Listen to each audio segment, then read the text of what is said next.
Hello guys, क्या हाल चाल है। उम्मीद है कि आप सब ठीक होंगे और हमारे चाहने वाले, हमसे मोहब्बत करने वाले जहाँ कहीं भी हमें देख रहे होंगे, हमारी बहुत सी दुआ है कि आप हमेशा की तरह हंसते और मुस्कुराते रहे। मैं मोहम्मद, आज हम बड़ी इंटरेस्टिंग वीडियो देखने जा रहे हैं जिस पे रिएक्ट करने जा रहे हैं। तो इस वीडियो में जानते हैं कि राहुल गांधी जो ने कुछ स्पीच दे रहे हैं मीडिया के ऊपर आके, उस वीडियो को देखेंगे, इस पर रिएक्ट करने जा रहे हैं।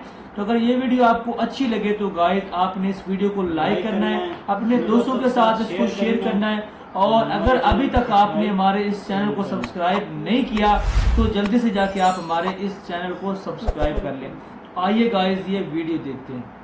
मैं कमेंट नहीं कर रहा अभी। राहुल गांधी संसद परिसर से सुबह निकल रहे थे, तभी उनसे सवाल हुए थे। और सवाल वही सब थे कि राम मंदिर, जंतर मंतर प्रदर्शन, छात्रों पर लाठीचार्ज, पेपर लीक वगैरह वगैरह। लेकिन तब राहुल ने कुछ नहीं कहा था। लेकिन अब इस पर राहुल की बड़ी प्रतिक्रिया आई है और काफी विस्तार से प्रतिक्रिया आई है। This country has a majority of young people. Prime Minister Modi is the most anti-youth prime minister India has ever had. ये पूरी प्रतिक्रिया चूंकि अंग्रेजी में है तो इसका हिंदी जो तर्जुमा है उसको बड़े विस्तार से अनुभव वाजपेयी ने समझा है। अनुभव बताइए, राहुल गांधी ने ये जो छात्रों का प्रदर्शन रहा दिन भर, आज इस पर हम लगातार अपडेट देते रहे, कई छात्र घायल भी हुए, पुलिस से धक्केबाजी हुई, इस पर राहुल गांधी की प्रतिक्रिया क्या है और वो किस तरह की है? जी बेसिकली ना, अगर आप इन्हें कम शब्दों में समझे, एक लाइन में अगर मैं कहूँ तो ये प्रतिक्रिया ऐसी है कि उनका सिर्फ साफ शब्दों में ये कहना है, साफ शब्दों में ये कहना है कि जो मोदी सरकार है, प्रधानमंत्री हैं, वो एंटी युवा हैं और एंटी इंडिया हैं। और इसके लिए, इसके पीछे वो तर्क देते हैं। वो क्यों है एंटी युवा? क्योंकि वो एक नाकाम शिक्षा मंत्री, वो धर्मेंद्र प्रधान की तरफ इशारा करते हुए कहते हैं, इशारा का सीधे कहते ही हैं, एक नाकाम शिक्षा मंत्री का इस्तीफा भी नहीं ले पा रहे हैं। और वो उसमें एक आंकड़ा भी देते हैं। वो कहते हैं 152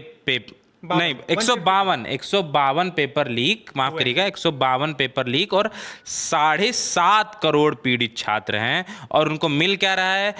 जब वो सवाल पूछते हैं तो उन पीड़ित छात्रों को ही पीटा जा रहा है, उन पे ही लाठीचार्ज किया जा रहा है, उनको इसका कोई जवाब नहीं मिल रहा है, ना जो उनकी बात है वो ढंग से सुनी जा रही है, उनको और ऊपर से सताया ही जा रहा है। सवाल पूछने पर उन पे लाठीचार्ज किया जा रहा है, अपराधी आज़ाद घूम रहे हैं और जो छात्र हैं वो घसीटे जा रहे हैं। हमने विजुअल्स भी देखे आज। और एक जो वो पहले भी कहते रहे हैं, इससे पहले भी जब सोनम वांगचुक को हॉस्पिटलाइज किया गया था फोर्सफुली, तब उन्होंने एक बात कही थी, वही बात फिर से उन्होंने दोहराई है। उन्होंने कहा है कि असत्य और हिंसा पर विश्वास करती है जो बिलीफ है भारतीय जनता पार्टी का या मोदी सरकार का। बेसिकली मोदी सरकार को वो लक्षित कर रहे थे, वो असत्य और हिंसा है, जो कि क्या है, वो कहते हैं एंटी इंडियन प्रिंसिपल, यानी भारतीय विरोधी सिद्धांत। भारतीय सिद्धांत क्या है? सत्य और अहिंसा। और जो उनका सिद्धांत है मोदी सरकार का, वो है असत्य और हिंसा। तो ये पिछली बार भी उन्होंने कहा था, ये मैं ट्रेंड देख रहा हूँ, पिछली बार भी कहा था, इस बार भी कहा है। और उन्होंने ये भी कहा है कि जो हम लोग हैं, यानी कांग्रेस पार्टी है, वो इस बात को कोई हफ्तों से या महीनों से नहीं उठा रही है, हम लोग सालों से इस बात को कह रहे हैं। ये फंडामेंटल एक चीज़ है कि मोदी सरकार युवाओं को डिसरिस्पेक्ट करती है और उनका एंटी इंडिया सेंटिमेंट है। तो इस तरह की बातें राहुल गांधी ने कही है। इससे पहले चूंकि आपने अभी बताया कि सुबह वो बोले नहीं थे और अब उन्होंने बात की है इस पे।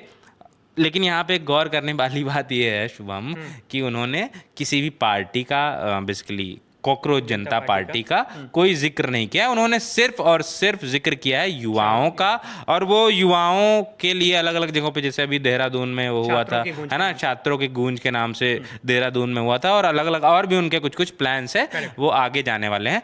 पर राहुल गांधी ने सुबह नहीं बोला था, अभी बात की है उस पर।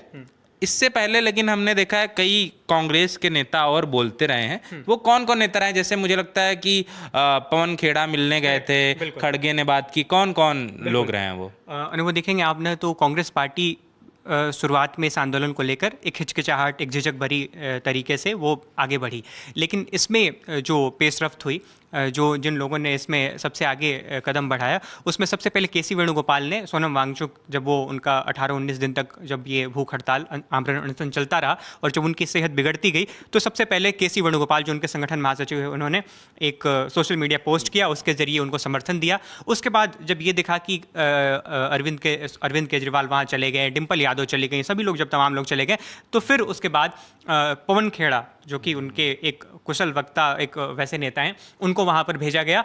और उसके बाद अब राहुल गांधी, आज मल्लिकार्जुन खड़गे ने हालांकि इससे पहले ही एक लीड ले ली थी, जब राज्यसभा में सुबह में उन्होंने संसद की कार्यवाही शुरू होते ही इतनी जोरदार तरीके से संसद में अपनी उन्होंने बात कही कि जैसे जंतर मंतर और ये पसंद किया, देखा, और बड़ा अच्छा लगा हमें ये देखे कि लोग हमें जो है ना वो देख रहे हैं और जो हमें पसंद कर रहे हैं। तो इसके अलावा नाजरीन के अभी मोदी सरकार जो ना अभी तक भी वो सीरियस नहीं है इस मामले को, ठीक है ना।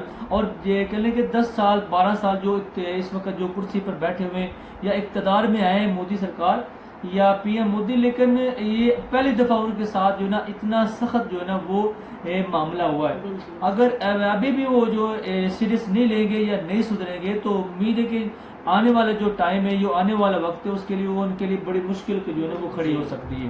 तो बड़ी अच्छी बातें की है इस वक्त राहुल गांधी ने, जो कंधे के साथ कंधा मिला के इस वक्त वो स्टूडेंट के साथ खड़े हैं। बिल्कुल ऐसे ही है। राहुल गांधी वैसे भी अपनी मीम्स की वजह से मशहूर है पाकिस्तान और हिंदुस्तान में। तो इन्होंने जो इनको मतलब कि प्रोटेक्ट कर रहे हैं स्टूडेंट्स को, उन्होंने ये मसला उठाया है कि इन्होंने पैलेट गन से ना फायर किया है स्टूडेंट्स के ऊपर। तो ये पैलेट गन बड़ी ख़तरनाक होती है, ऐसे जब फायर करते हैं ना, ऐसे जो शर्रे होते हैं ना पूरे जिस्म पे वार करते हैं, तो ज़्यादातर नहीं आंखों में मारे जाते हैं, आंखें ज़ाया हो जाती हैं। अब स्टूडेंट की आँख ज़ाया हो गई है, तो इससे ये पता चल रहा है कि अगर स्टूडेंट नहीं पीछे हट रहे तो मोदी साहब भी कोई नोटिस नहीं ले रहे, सीरियस नहीं ले रहे इनको। और वो तो मेरे ख्याल में रेंजर को भी इनके ऊपर फोर्स करने के लिए ला रहे हैं। तो फिलहाल तो हालात बिगड़े। ये भी एक बहुत पॉइंटेड बात है भाई, ये भी एक बहुत पॉइंटेड बात है कि यार वो कैसे, यार उसके माँ बाप ने या उन्होंने कैसे पैसे भर के भाई उसके एजुकेशन में डाले थे पैसे, और क्या एंड में मिला कि पेपर लीक हो गया भाई आपको, यार ये आप ये पेपर लीक हो